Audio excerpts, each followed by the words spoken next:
I'm David Heitler-Klevans. And I'm Rodney Wittenberg.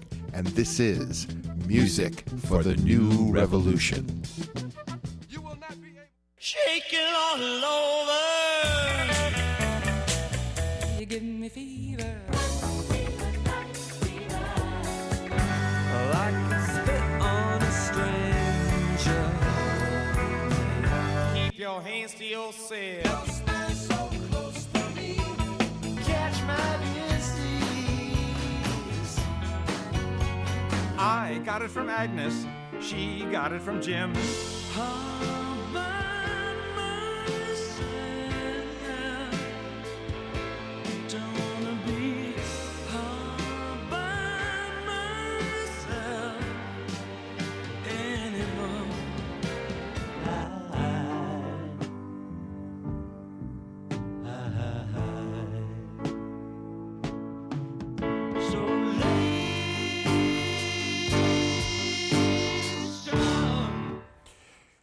And we're back with our Coronavirus 2 show.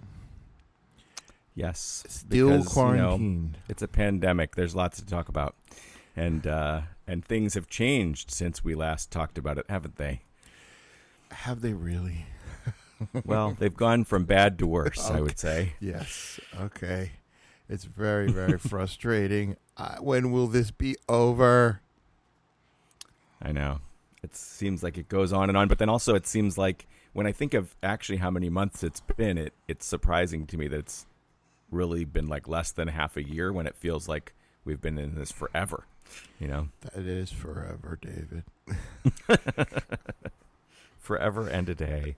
But we have a very special episode planned with lots of interviews and things, so I think that it'll be cool. Even though we're talking about some awful stuff, hopefully people will enjoy the both the music and the commentary. Yes. I will do my best to try and stay positive and be present. All right. Excellent. Well, I couldn't resist doing that same montage that we did in part one because it was too much fun.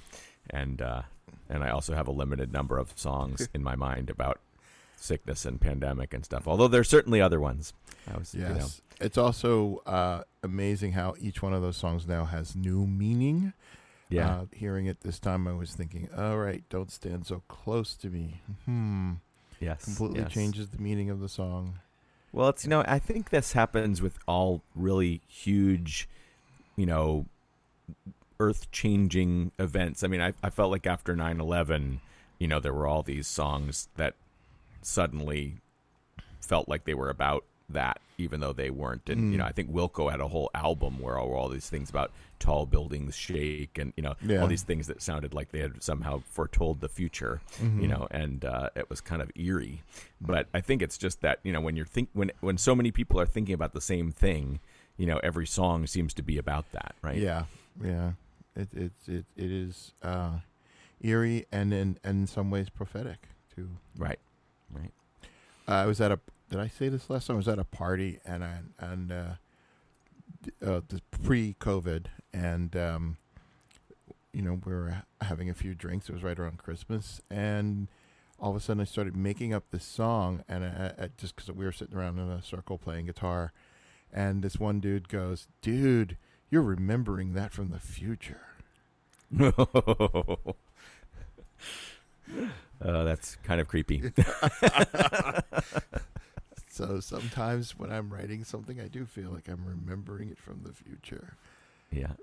Back to the Future. Yeah. Well, since we have a lot of interviews, maybe we should get going with a little bit of music. Actually, I have a fairly short thing that we could start with that's from a longtime friend of mine, Bev Grant from Brooklyn, New York. And she sent me this song that's Coronavirus Blues.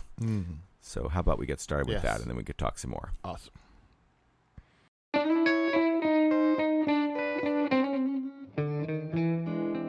I don't have fever.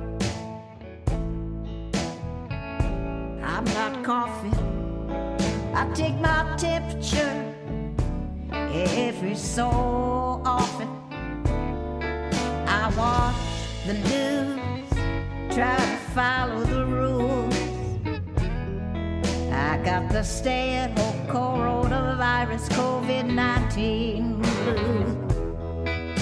I used to work from 9 to 5. Now I'll stay home, try to stay alive. No one's saying who's gonna be paying my dues. I got the stay-at-home coronavirus COVID-19 blues. I keep my distance when I go outside to get some groceries or some exercise. I wash my hands till they're squeaky clean. For 20 seconds I scrub top and bottom and in between. I've read all my books, clean each nook and cranny. I'm missing my grandson, they miss their granny. Gonna take off my shoes, guess I'll take a snooze. I got the stay-at-home coronavirus COVID-19 blues.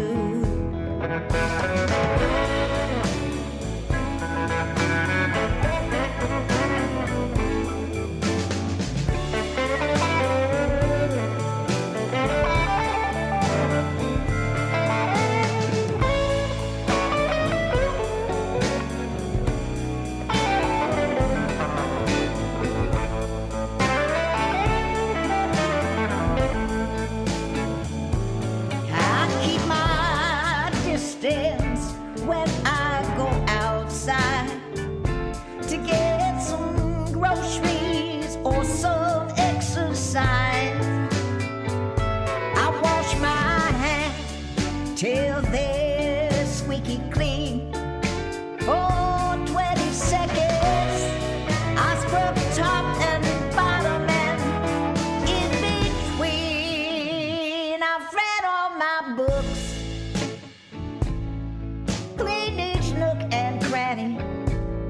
I'm missing my grandson, they miss their granny.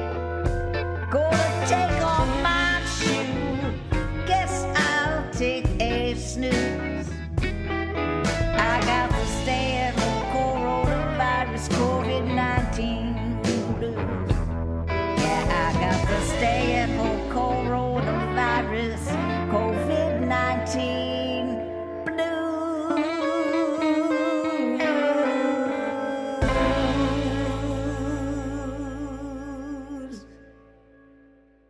Yeah. Bev has a great soulful voice, doesn't she, Rodney? That is one of the best songs I've heard in a long time. That is so cool. Oh, Bev will be very glad to hear you say that. That is so cool. I want to share that with everyone I know. Excellent. That's cool. Excellent. We should interview her sometime, too. Yeah. Where is she? I did actually interview her at the People's Music Network convergence in January, but it was in a very noisy cafeteria, and I unfortunately don't think we can ever use that particular interview, so we'll just have to do another one with her. Yes, we have to interview. That's pretty cool. Yeah. Well, it's obvious that this pandemic, this world-changing situation has been a big inspiration to a lot of creative people, including songwriters. Mm-hmm. And so, it's really interesting to me, all the different angles that people have taken. And it just seems very rich, yes. for that. Yeah. And I think the interesting thing is that, in a way, I think the situation is kind of making us all rethink a lot of things, or at least it has that possibility of allowing us to kind of think, how do we really want to be in this life? Yes. And hopefully some of those kinds of soul-searching kinds of things that come out of this will last beyond this year or so of this extreme situation, and maybe we'll actually be able to make some significant changes. I do think we will. I think some things are, well, you know how I've talked about before in our other show, how I think that one of the things that has made the Black Lives Matter movement so powerful is the fact that everybody's home. And for the first time, they were in a space where they could really pay attention to what was going on in around the issue of social justice. And I think people also have a sense of what's really important to them from being around their family and missing their friends and in some cases missing their family. I think there is a big difference. Plus, the air is cleaner. Right. Yeah, it would be nice if we could keep that going once things really truly open up, because it's kind of amazing the positive effects that have it's had on the environment. So when we were thinking about this idea that people have been inspired to create around this, there's a couple people that we interviewed that actually have made entire albums related to the current situation, and one of the first people that we really wanted to focus on was David Rovics, who lives out in Portland, Oregon, where things are really heated up these days in other ways. But we got to interview him, and we're going to kind of feature him in a pretty significant way in this episode, because we're going to include a whole bunch of his songs that relate to this situation. Let's get into our interview and songs from David. The onset of the pandemic definitely inspired a spurt. I mean, I was writing every day for like 3 weeks or so, but it calmed down a little. That's what I wanted to, you did a great segue into talking about this body of songs that you've written about the pandemic. And since we're planning on featuring a number of them, it'd be great to talk about a few of them, where they came from, and some other aspects of these this whole album of COVID-19 songs you've created. Sure. Yeah, I mean, well, it was just basically, everything has changed, right? So, I mean, I had the same kind of experience, actually, although I didn't write quite as much at the time, but I had the same kind of experience when Trump won the election, and after 9/11, and when Occupy Wall Street began. There's certain seminal moments where there's a lot going on, or at least in my life, there's a lot going on. I mean, I was doing a tour when Occupy was happening, so it was like the amazing. I toured Occupy. I toured 30 cities in North America, which was the plan already, and then it would happen to coincide with the beginning of the Occupy camp. So it was just like the most perfectly timed tour, although it was a financial disaster because all my audiences were outdoors at the Occupy camps. But it was like one of those experiences where everything is different now. There's something happening. The discourse in the media is different now. Everybody is having this experience, not the same experience, but like as some poet recently said, everybody's not in the same boat, but we're all in the same storm. And it's a global experience that to one degree or another, we're all having the same global experience or some aspect of the same of it about it. And that is very unusual and powerful and in so many ways, and there's so many different aspects of it. And basically every day I was just waking up and thinking about a different aspect of this situation and writing about it, and then things were changing week to week, so then there was more to write about. But everything can change so quick. Yeah, so you have there's 15 songs on this collection. Did you write more than what you decided to put on the recording? Those are just all the songs I've written about that are basically related to the pandemic, or in one case related to the last big pandemic, but it's the same. So and I just wrote another one this morning, actually. Very, very awesome. So I have to say, David turned me on to the album. I had not known it. I said I'm a fan or a super fan. I'm also a songwriter, composer, filmmaker. I think of myself as at this point in my life, I could say I'm a storyteller, and I just use lots of different mediums to tell stories. And I like it. Yeah, because it's so complicated. Because people will go, "Well, what do you like more, writing songs or producing other artists, or what?" I'm telling stories, and I like telling stories, so it just depends. But I think I'm going to start using that. Yeah, it's just so much easier because then people don't go, which one do you like better? Yeah. But I immediately fell in love with so many of your songs on this recording. And what about the first song on the Corona Climate Catastrophe, which I love that song. It's so clever and cool. Oh, thanks. Yeah, that was the first one I wrote on the subject when it was becoming like it had already been a news story in terms of the situation in China, and I think Trump had already banned travel from China, but it wasn't quite becoming a thing in the U.S. And I actually wrote it just before flying off to Australia to do what was supposed to be a 2-week tour there, which turned into a 1-week quickly aborted tour when I came back to Portland just before the borders closed. Yeah, but that was I think I have to a large extent though it's not that playlist is just in order of how of me writing the songs over the past several weeks.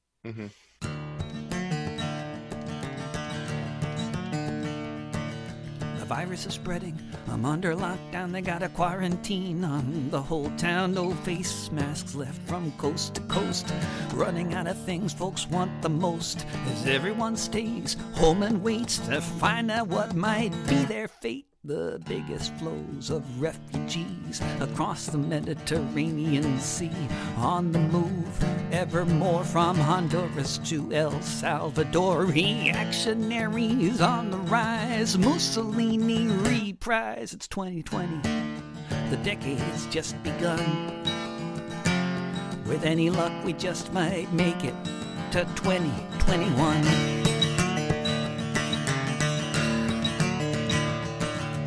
Reigning over, rioting mobs, tired of the lack of decent jobs. Without lives, people who wanna live, something it seems had to give. Fascists looking for someone to blame, from India to Brazil, it's the same. It's 2020, the decade's just begun. With any luck, we just might make it to 2021.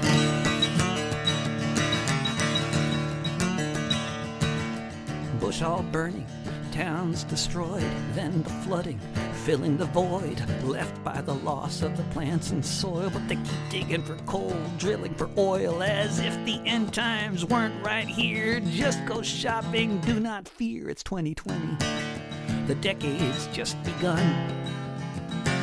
With any luck, we just might make it to 2021. They're miniaturizing nukes again, red button subs and orange men. Resistance grows on many lines, from rebellions to election signs. Yellow vests, austerity, billionaires and Bernie. It's 2020, the decade's just begun. With any luck, we just might make it to 2021.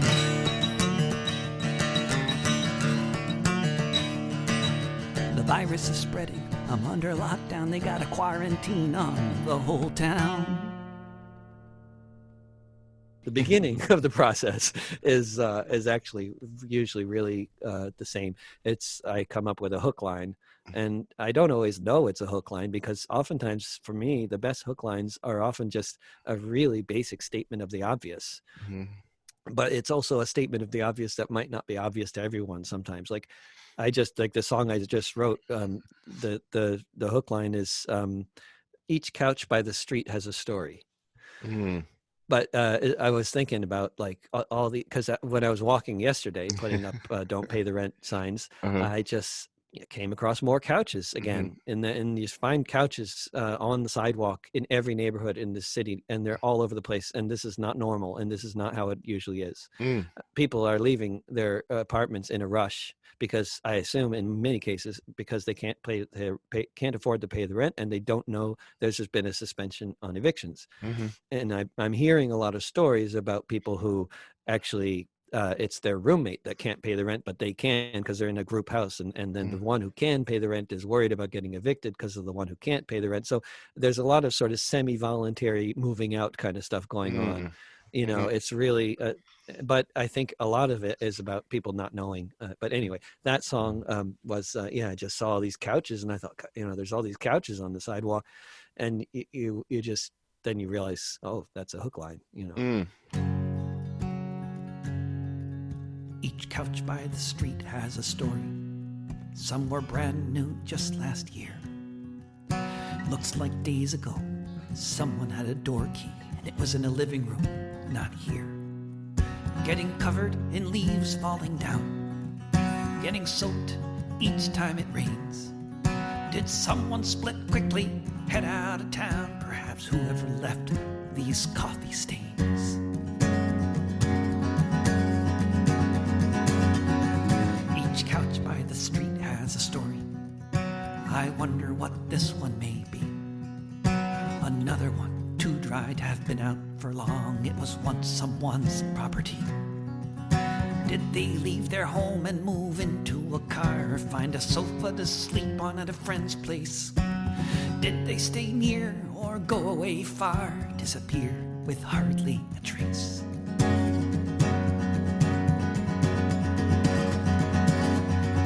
Each couch by the street has a story, one that ended without a yard sale.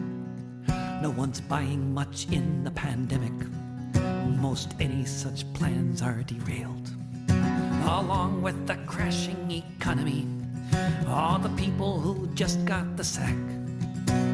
Could just be a time for society to have one another's back.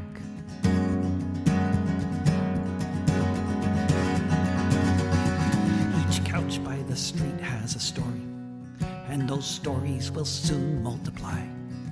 Once the ban on evictions is lifted, once thousands more people have died.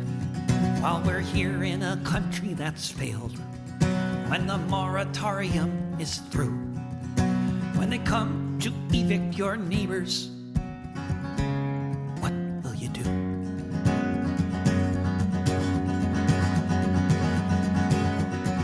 Each couch by the street has a story. I mean, the "Don't Pay the Rent" song is the one that I've been, sort of the concept I've been most involved with promoting. But a lot of the songs also, like "Our Imagination," I'm really happy with. I love lyrics. that one. Yeah. Oh, thank you. Yeah.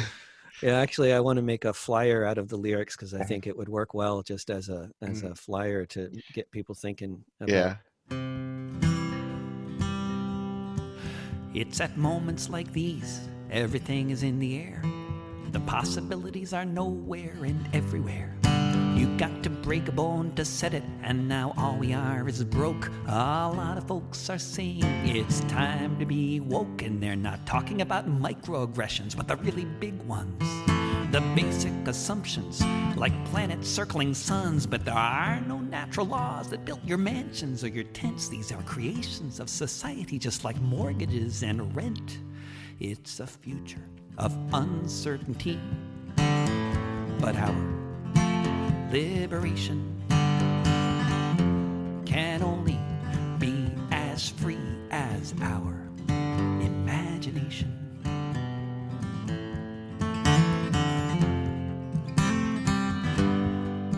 If you were born and raised to believe it's sacrosanct that whoever has a whole lot of money in the bank deserves to then live off of the wealth from the houses they own, and if they raise your rent you can move or take out a loan, then how can you demand your human rights if you don't believe you have any, as if you deserve your plight? But if things were hard before, now the system has flatlined. Time for those basic rights to be redefined. It's a future of uncertainty, but our liberation can only be as free as our imagination.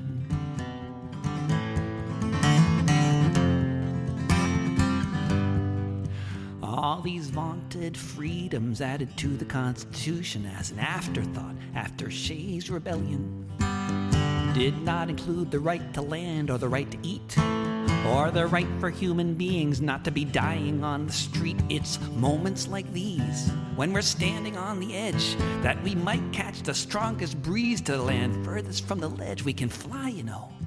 All you need is wings. We can house and feed each other. Together, we can do anything. It's a future of uncertainty, but our liberation can only be as free as our imagination.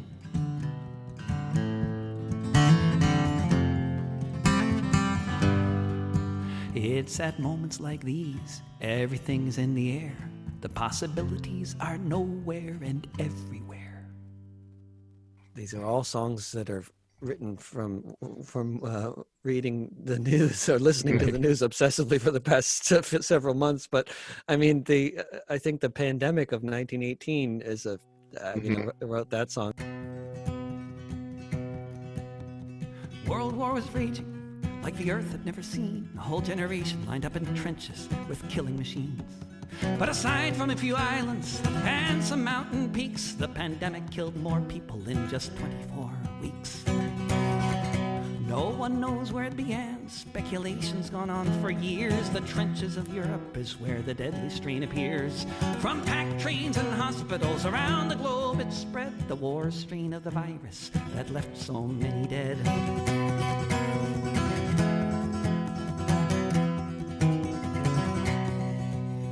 The death toll was unequal, but barely anywhere was left untouched, though the greatest share of dying was reserved for the poorest colonies of the empires and their wars that created this disease. If you have a couple hours, then do something with me. Conduct a little research into your family tree. If you look into it, it won't take long. Quite likely you will find in 1918 you left an ancestor behind.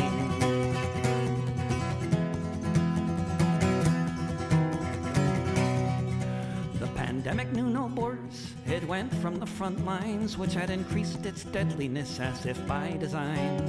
It circled the whole planet, so many people died. They dug mass graves everywhere, put your relatives inside. A world war was raging like the earth had never seen. Whole generations lined up with killing machines. But aside from a few islands and some mountain peaks, the pandemic killed more people in just 24 weeks.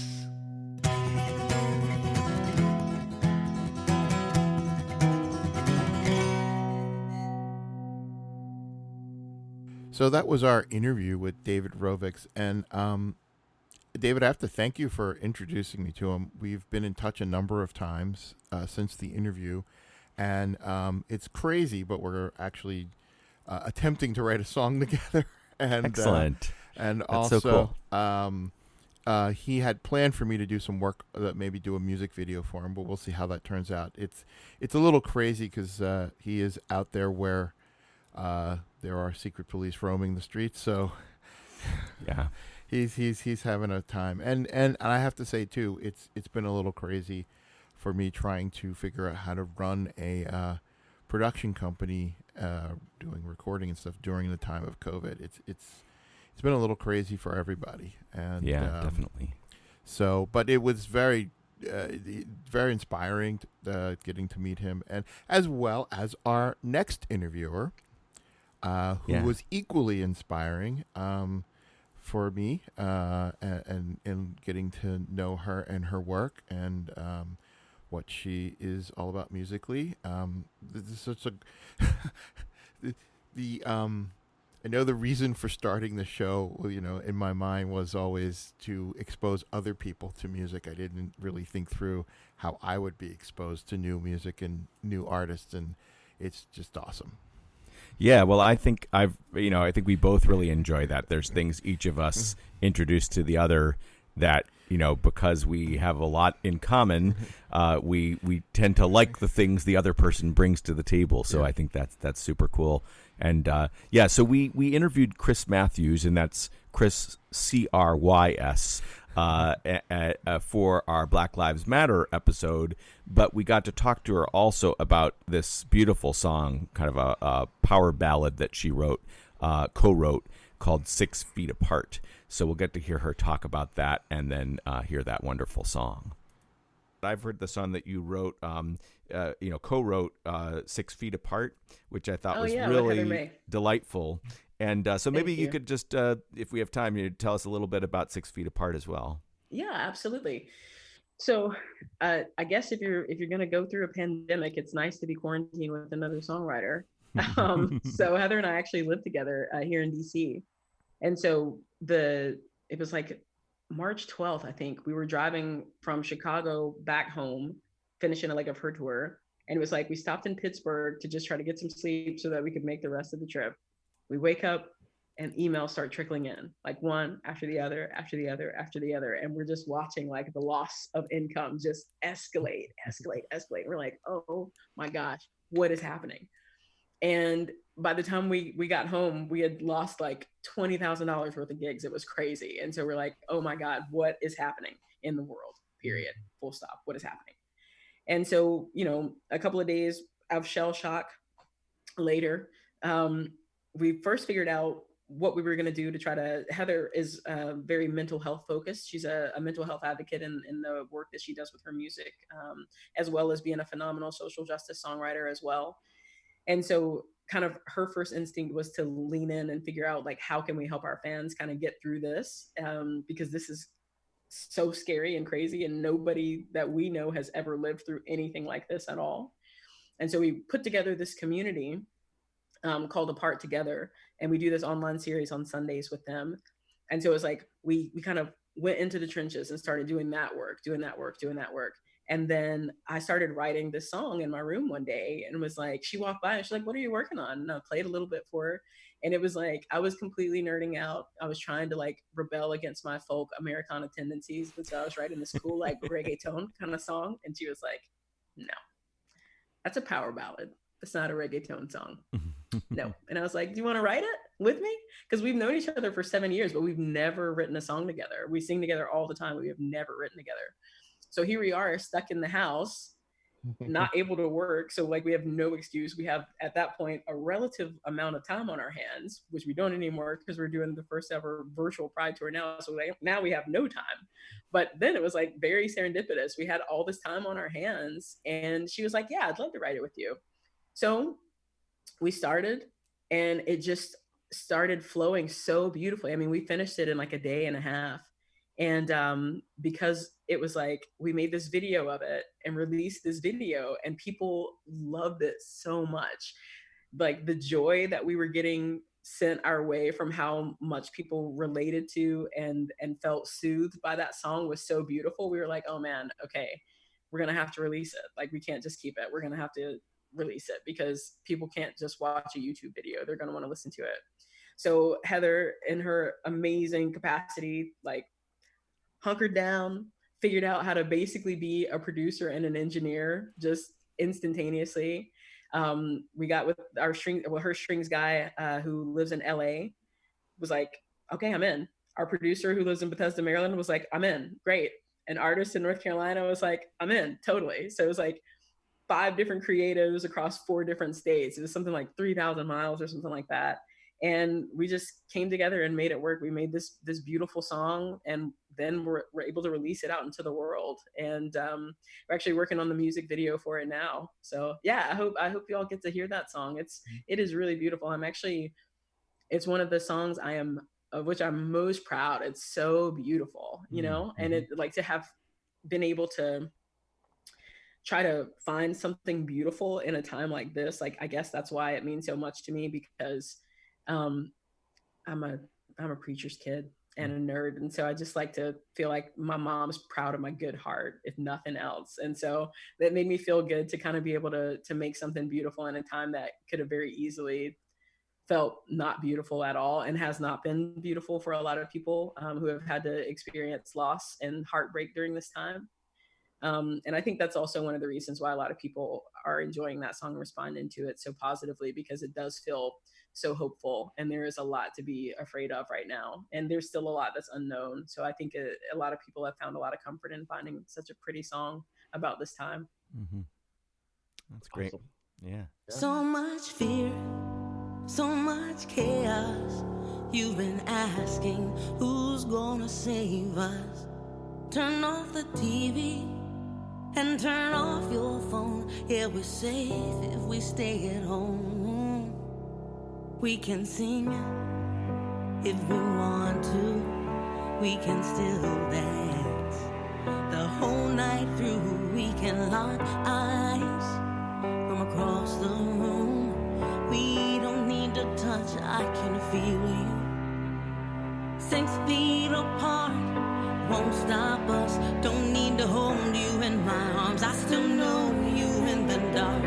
Just 'cause I can't kiss you underneath the moonlight doesn't mean you have to feel alone tonight. Let's get closer from 6 feet apart. I can't remember the last time I slowed down long enough to memorize the lines on your face and the way your laugh lights up our place. So tell me something that you haven't told me yet, and I'll put on a dress from the night we met. 'Cause there's nowhere else I'd rather be than right here, right now, just you and me. 6 feet apart, won't stop us. Don't need to hold you in my arms. I still know you in the dark. Just 'cause I can't kiss you underneath the moonlight doesn't mean you have to feel alone tonight. Let's get closer from 6 feet apart. We can light up the dark. We can light up the dark if we don't let this change us. Ooh, let love undo all that fear and hate does. 6 feet apart won't stop us. Don't need to hold you in my arms. I still know you in the dark. Just 'cause I can't kiss you underneath the moonlight doesn't mean we have to feel alone tonight. You're not alone. You're not alone. You're not alone. 6 feet apart won't stop us. Don't need to hold you in my arms. I still know you in the dark. Just 'cause I can't kiss you underneath the moonlight doesn't mean we have to feel alone tonight. Let's get closer. Let's get closer from 6 feet apart.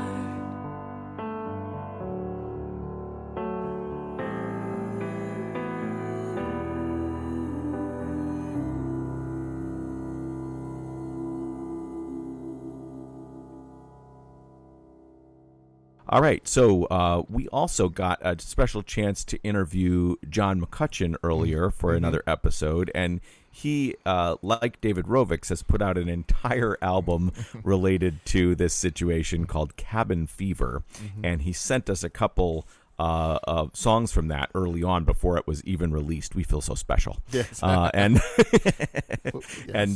we got to hear him talk about these songs, which once again, kind of bring out these very different approaches, different perspectives on the situation, both the thinking about privilege and also thinking about how we could rethink everything and want to retain some of the things that we get from this strange and difficult situation, because not everything about it is bad. Yeah. Great. Here's our interview. You just mentioned a moment ago your new project, the Cabin Fever album, and we were really fortunate, Rodney and I, to get a couple of those songs in advance from you. Can you talk about the 2 songs that you wrote during this time? Well, I actually wrote about 20. I returned from Australia, a tour in Australia in mid-March, to a very different country than I had left 3 weeks earlier. And because I had traveled internationally, and my mother-in-law lives with us, and she's 89, I thought I should go into self-quarantine. So my wife was also a writer, and I have a little log cabin in the North Georgia mountains, and I went there with my dog for 3 weeks. And I just wrote. I have a bit of a ritual when I get up in the morning, and then I had this expanse of time. I knew I was going to have to be there for at least 2.5 weeks. And I thought, well, how can I creatively use this time? And some of it came from, Sheltered in Place, for instance, came from one of those phone calls that we've all had with old friends or loved ones that we normally would shut down after 15 or 20 minutes, maybe, just sort of having this internal I gotta go clock going on. But all these conversations were well over an hour long. And he told me about the Dorothy Day House in Rochester, Minnesota, being shut down, and all the people who depended upon that place had no place to go, which made them all the more vulnerable. And nobody was thinking about them. And it occurred, then I started thinking, well, these people have been sheltered in place for years. The order came down from the top. Everything normal must stop. Well, you may not know that took place long ago for lots of us folks here in town. You all just don't know we're around.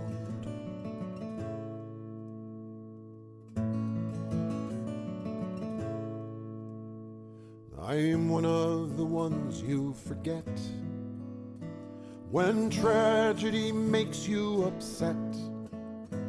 No name and no face, just a small bit of space.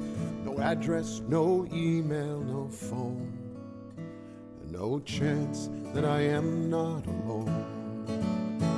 I've sheltered in place for years. Nobody knows that I'm here. I'm one of the many who just disappears. I've sheltered in place for years.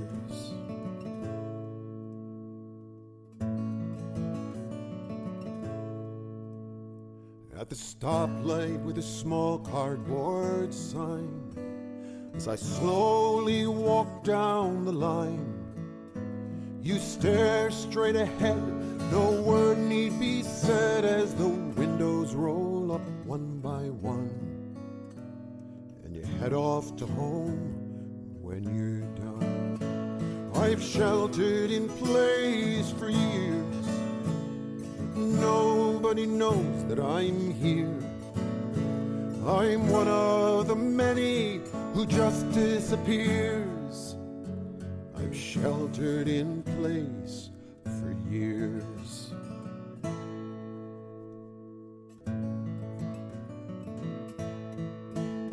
My own home, it isn't too far. An underpass, a tent, if I'm lucky, a car. No, it wasn't all like this and won't be forever, but I know there's no such word as never. The Dorothy Day House closed its door. Till this virus is over, can't stay there no more. I don't know for sure, but I doubt there's a cure for the worst things that drive us apart, and that silently poison our heart. We've sheltered in place for years. Nobody knows that we're here. We're some of the many who just disappear. We have sheltered in place for years.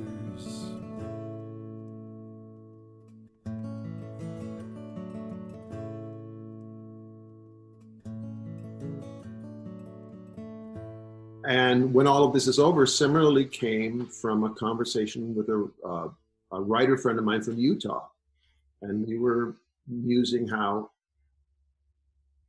golly, we've spent a lot of time with our families now, and people are home and they're not rushing around. And there's tough things about this, but there's also a way in which we reassess. I mean, certainly those of us in the world of music know that for the balance of this year, things are going to be very, very different, and perhaps longer. And so you have an opportunity to rethink, well, how is this going to be? And I don't want to not see, I don't know, Jimmy Fallon's show Home with His Kids. Do I never want to see that again? No, I'd like to see that once a week or once a month.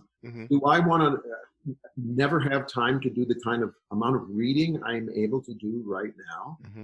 Do I want to, all of a sudden I'm sitting down and eating every night with my family, and usually we're, grabbing stuff on the run? No, we want to have that again. So And a lot of musicians, especially because of my position in the musicians union, I'm always checking in with people. And a lot of people are saying, yeah, it's pretty tough right now, but I'm hardly spending any money. So it's not as though it's as bad as I imagined it was going to be. And so we just thought, well, we can each get by with less. We've certainly understood that. And we can each want so much more. Yeah, that's a great line in the song. Yeah. When all of this is over, we're given the all clear. When we venture back in public and no longer have to fear, as we look back on these past months and how it used to be, I wonder if we'll jump back in quite so eagerly. 'Cause we had time for reading, for board games and for cards, for getting in our gardens and for cleaning up our yards. We tried outrageous recipes, even learned how to bake bread, called our loved ones on the phone, spent lots more time in bed. Sure, we binge-watched too much Netflix, blew entire days, and we drove each other crazy in 100 different ways. And for supper we ate breakfast, for breakfast had ice cream. We learned how to be bored again, found the time to dream. So when all of this is over, and from quarantine set free, I suspect there'll be some changes from how things used to be. We can each get by with less, we can each want so much more, 'cause what matters, truly matters, when all of this is on. What matters truly matters when all of this is on.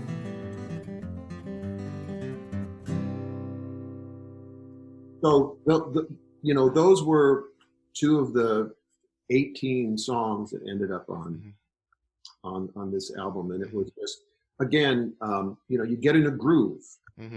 And if this is what you do every day at this time, I mean, some people get a cocktail at 5 o'clock. That was my dad every night. Yeah. But me, I would sit down and say, okay, 2 o'clock in the afternoon, it's a beautiful day. I'm going to sit out on the porch with my dog and just write whatever comes. Cool.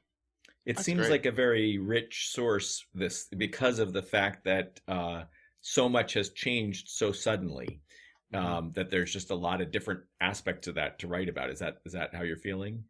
Well, I mean, look at what we're doing right now.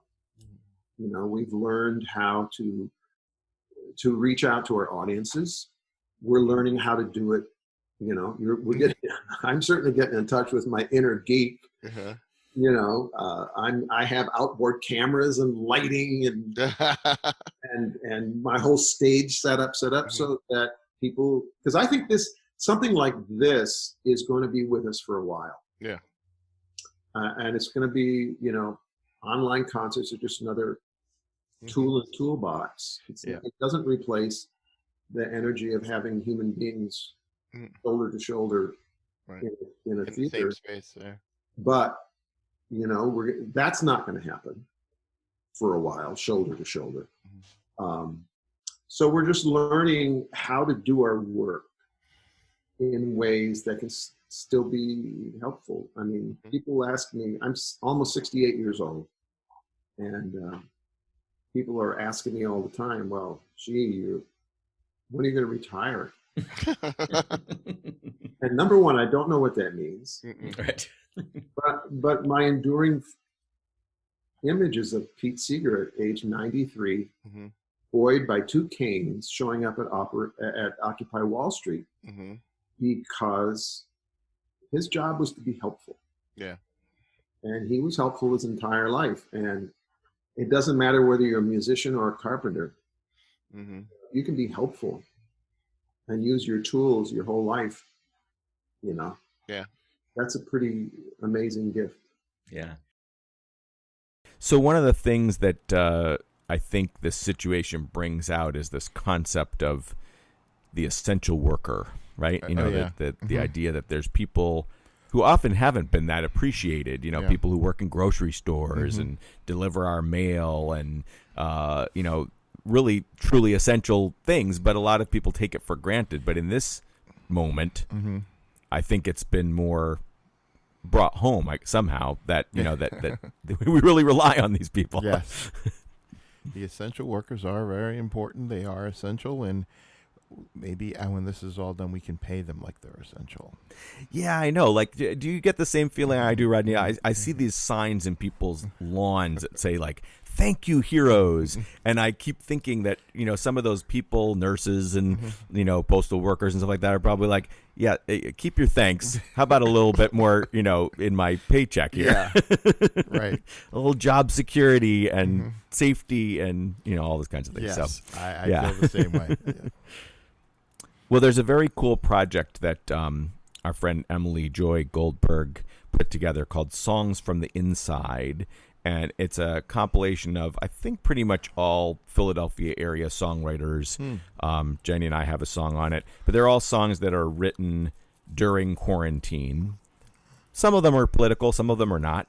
But one of the ones that I felt like was kind of more on the political side is from Marion Halliday. And it very much gets into this idea of, you know, kind of underappreciating a lot of people who now we're looking at more as essential workers. It's called I Don't Know Them. And that's going to go into a song by a college friend of mine, Amanda Udis-Kessler, who asked me to record her song, Jesus the Essential Worker. And so you're going to hear me singing it, but it's Amanda's song. And I even have to do a little Spanish in it, which hopefully I did okay. ¿Dónde está? ¿Cómo se llama? Sí. Okay, let's take a listen.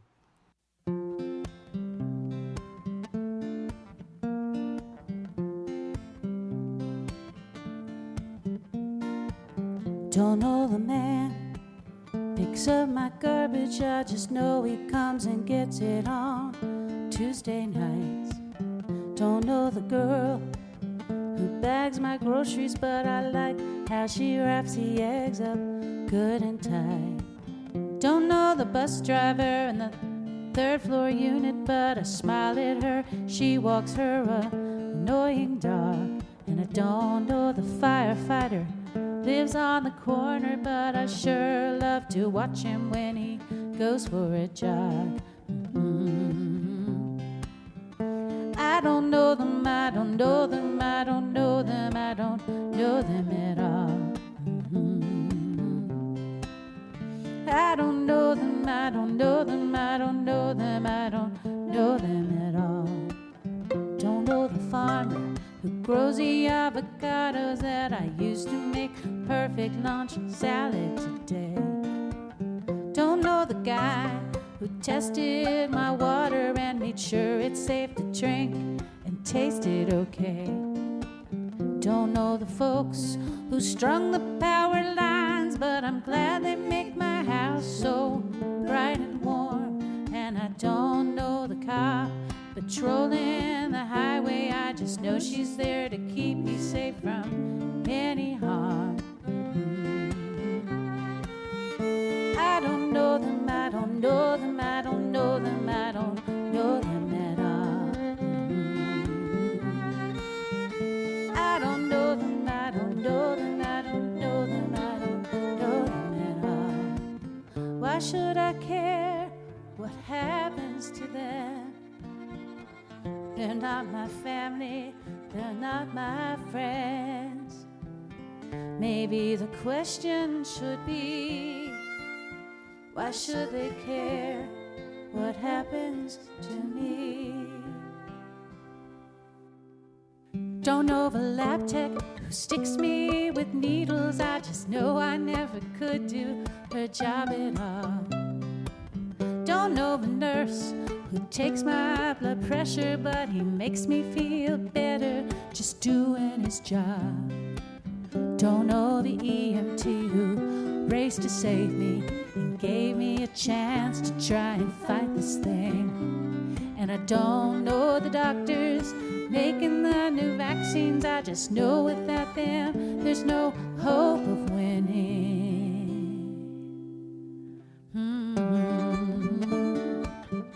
I don't know them, I don't know them, I don't know them, I don't know them at all. But I owe them, I sure owe them, and don't we all, don't we all? Yeah, we owe them, and we owe them, and we owe them, yeah, we owe them all. Yeah, we owe them, and we owe them, and we owe them, and we owe them all.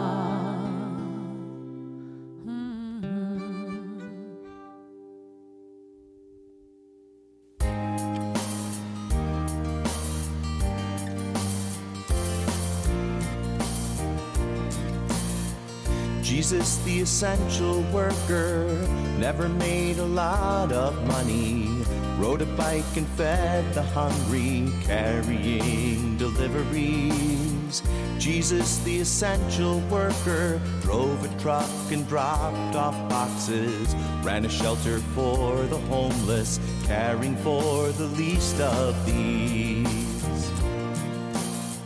Jesus, the essential worker, made the beds and changed the dressings, cleaned another ventilator, wiped another toilet down. Jesus, the essential worker, mopped the floor and stocked the freezer, waited for a bus to take her to the poor part of town. You can see it in the numbers. Some lives matter more than others. Every day it makes me wonder who's essential, what that means. We could choose to feed the hungry, heal the sick, and love our neighbors. We could be essential workers, building up the world we dream. Jesús siempre trabajando, comida dando y cuidando, enseñando y curando, trayendo amor a todos. Jesús pobre para los pobres, viajando solo en el metro. Jesús enfermo, Jesús enferma, Jesús llorando y rezando. Jesus, the essential worker, had a job with no insurance, no protection from infection, no paid leave when he got ill. Jesus, the essential worker, died in pain, alone, forsaken. Jesus, the essential worker, feeds the hungry even still. Every worker is essential, also every human being. Soul and body, mind and story, each essential in our way. When we choose to feed the hungry, heal the sick, and love our neighbors, Jesus, the essential worker, lives in all our lives today. So that was David Heitler-Klevans. I'm sure you guys have heard of him before with the song Jesus, the Essential Worker, and that was written by his friend Amanda Udis-Kessler. Udis-Kessler. Another hyphenated person. Yes, another. And that's pretty amazing song there. Yeah, I like it. I had a really funny thing, though. I sent the recording to my parents, and my parents thought that I had written it. And for anybody who knows me, I'm a secular Jew.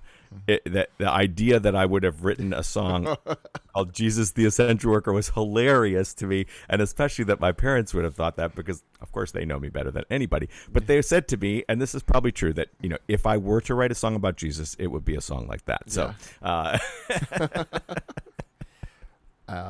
well, there you have it. So up next, David's going to be back again with Jenny and a song that he wrote called Apart from Two of a Kind. And Apart is actually a 4-part round. Very, very simple song. And then we're going to hear one more song before the end of this episode that comes from that same project that I mentioned before, Songs from the Inside.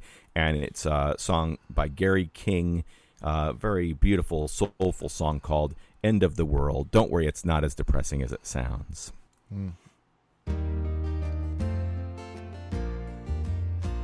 For now we stay apart. It's because we care, so that when we're together again, more of us will be there. For now we stay apart.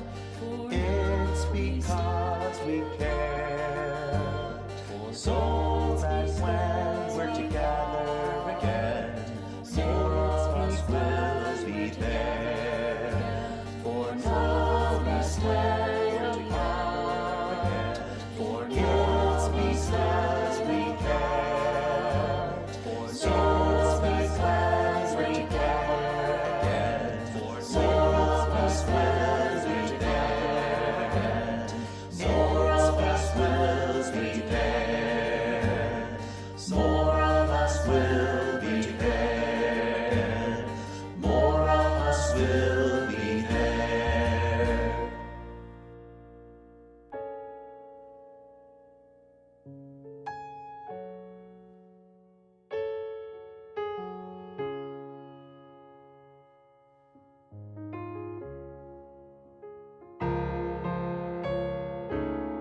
It's the end of the world, and I'm home here with you.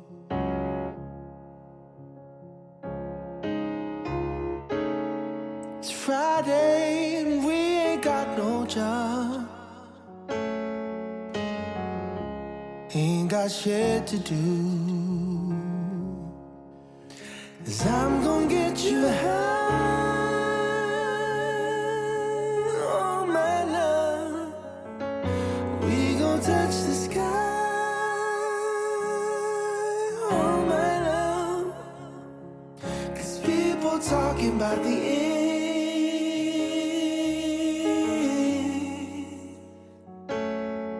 of the world. They say that this could be the end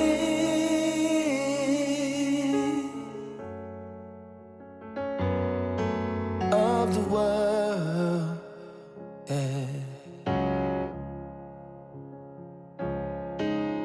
In life as we know it, no matter what, it's gotta change.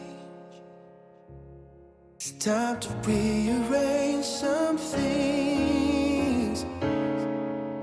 No more free hugs passing by, written on some sign. Ain't none to be had, and all we hear is the silence of all the places we used to know, and the quiet faces that used to go. Some people just trying to get by. All they love, all they got is love, sweet love. Lord knows we ain't cut equal pieces of the pie, but still some people lie. Everything for them is fine, while people in the streets be crying about the end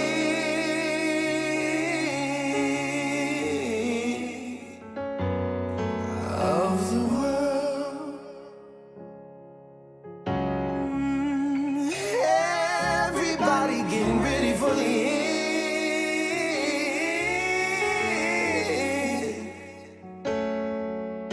of the world.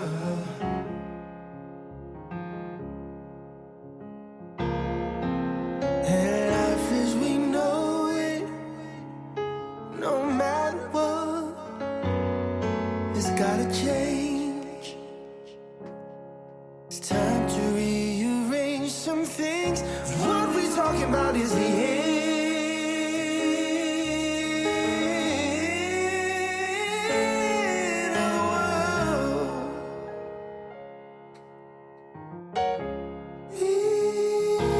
Getting ready for the end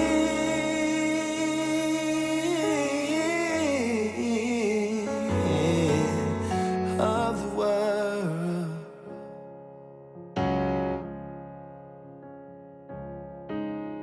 'Cause life as we know it, no matter what, is gonna change. It's time to rearrange some things.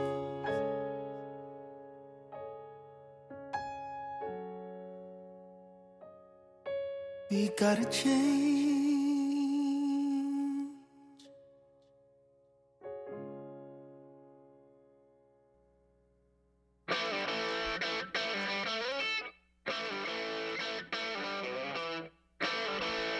You've been listening to Music for the New Revolution.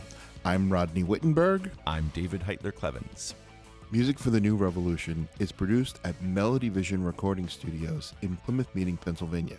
Music for the New Revolution is written and produced by David Heitler-Klevans and Rodney Wittenberg. And edited and co-produced by Ben Flax. You can find us at musicforthenewrevolution.com or MFTNR. Like us on Facebook and follow our Spotify playlist. And our podcasts can be found on SoundCloud and iTunes, and you can also be a patron, a supporter of our podcast on Patreon. This is Music for the New Revolution.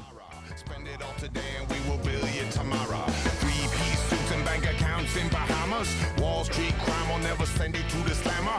Tell all the children in the arms of the mamas. The F-15 is a homicide bomber. TV commercial for a pop-up pill culture. Drug companies circling like a vulture. Amaraki